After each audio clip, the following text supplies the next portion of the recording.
গ্রামের একেবারে শেষ প্রান্তে কাঁচা রাস্তার ধুলোমাখা মোড় পেরিয়ে তালগাছের ছায়ায় দাঁড়িয়েছিল ছোট্ট একটি কুঁড়ে ঘর। খড়ের ছাউনি, মাটির দেয়াল, সামনে ছোট্ট উঠোনে একটি তুলসী গাছ। সেই কুঁড়ে ঘরটি ছিল 4টি প্রাণের সমগ্র পৃথিবী, এক মা আর তার 3 সন্তান।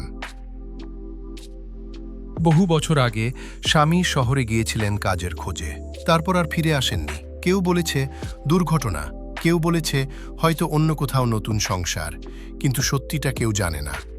অপেক্ষা ধীরে ধীরে অভ্যাসে পরিণত হলো, আর অভ্যাস একসময় নিঃশব্দ বেদনায়। মা ভোরের আলো ফুঁকতেই উঠে পড়তেন। কাক ডাকার আগেই তার দিন শুরু হতো।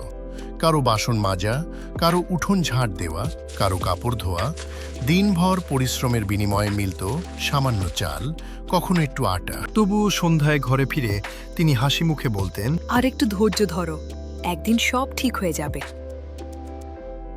একদিন ঘরে ছিল মাত্র 1 মুঠো আটা। মা চুলায় আগুন জ্বালালেন, ধোঁয়ায় ভরে গেল ছোট্ট ঘর।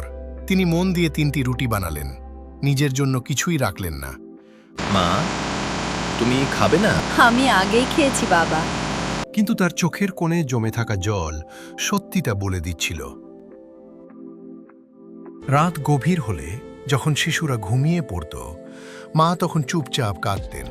তার কষ্ট ছিল শুধু অভাবের নয়, ছিল অসহায়তার, ছিল ভবিষ্যতের অনিশ্চয়তার। তবুও তিনি জানতেন, তিনি ভেঙে পড়লে 3টি জীবনের আলো নিভে যাবে।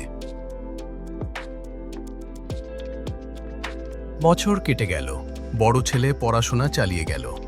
স্কুলের এক শিক্ষক তার পাশে দাঁড়ালেন। অন্ধকার কুঁড়ে ঘরে জ্বলে উঠল এক টুকরো আলো, শিক্ষার আলো। অনেক রাত না খেয়ে কাটিয়েছে তারা, তবুও ছেলেটির চোখে ছিল অদম্য সংকল্প। অবশেষে সেই দিন এলো, বড় ছেলে একটি চাকরি পেল। খবরটি শুনে মা কিছুক্ষণ চুপ করে রইলেন। তারপর তার চোখ ভরে উঠল অশ্রুতে। কিন্তু সেই অশ্রু আর দুঃখের নয়, সেটি ছিল গর্বের, আনন্দের, স্বস্তির। সেদিন প্রথমবার তিনি সন্তানের উপার্জনের টাকায় পেট ভরে খেয়েছিলেন।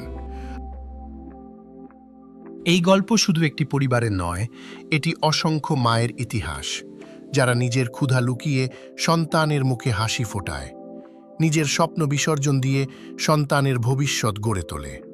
ক্ষুধার আগুনে পুড়ে যে ভালোবাসা নির্মল হয়, সেই ভালোবাসাই জীবনের সবচেয়ে গভীর সত্য।